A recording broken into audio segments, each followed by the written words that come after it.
Hello everybody, every all. How are you today and how are you tomorrow? Today's video mga palangga, i-share ko lang sa inyo yung aking, ayan, so tapos na po ako sa aking mission trip.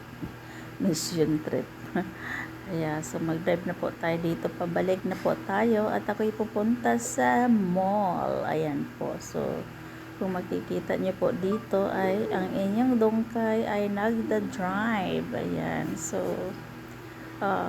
dito kasi palabas pa lang ako galing sa campus ng Fatima University. Ayan po, so lalabas po tayo dito kasi maraming mga estudyante, kaya ayan, kailangan nating talagang focus tayo sa ating pagdadrive na hindi natin masagi ang mga dumadaan dito na mga estudyante. Ayan po, so ayan, malayo pa yung aking lalakbayin. Ganon, charot. Ayan po, so pabalik na po ako doon papunta kasi ako sa mall at patingin ako sa aking salamin kasi yung aking eyeglasses is medyo malabo-labo na ng konti, kaya ito mag-drive po muna tayo dito sa lugar na to. Ayan, so far okay naman po ang traffic dito, so tuloy-tuloy yung ating pagdadrive. Ayan, so kung makikita niyo po dyan, ang daming mga sasakyan. Ayan, so kasi ang ayaw ko talaga pag yung traffic, pero dito wala namang traffic, smooth lang po siya, kaya ang sarap mag-drive pagka hindi traffic talaga mga palangga.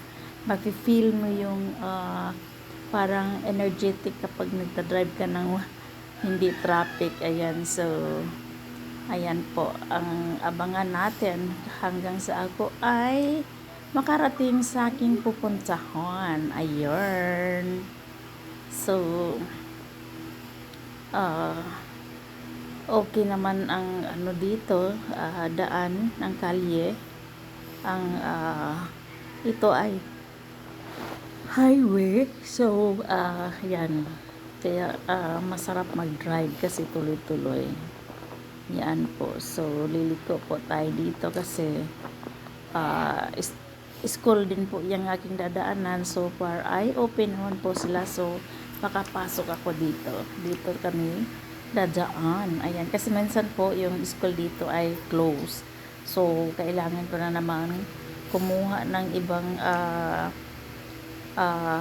kaling dadaanan. So ito naman ay pa-reverse po tayo dahil paalis na po ako dito sa mall. Ayan, so reverse po muna tayo kasi ito po ay car park at ang dami-daming mga sasakyan. Kabilaan po ang sasakyan, so kailangan ingat tayo sa ating pag-reverse kasi ako ay lalabas na dito sa mall dito. Ayan, so ito lang po ang kaganapan sa ating video ngayon, and thank you for watching. Ayan po, bye for now.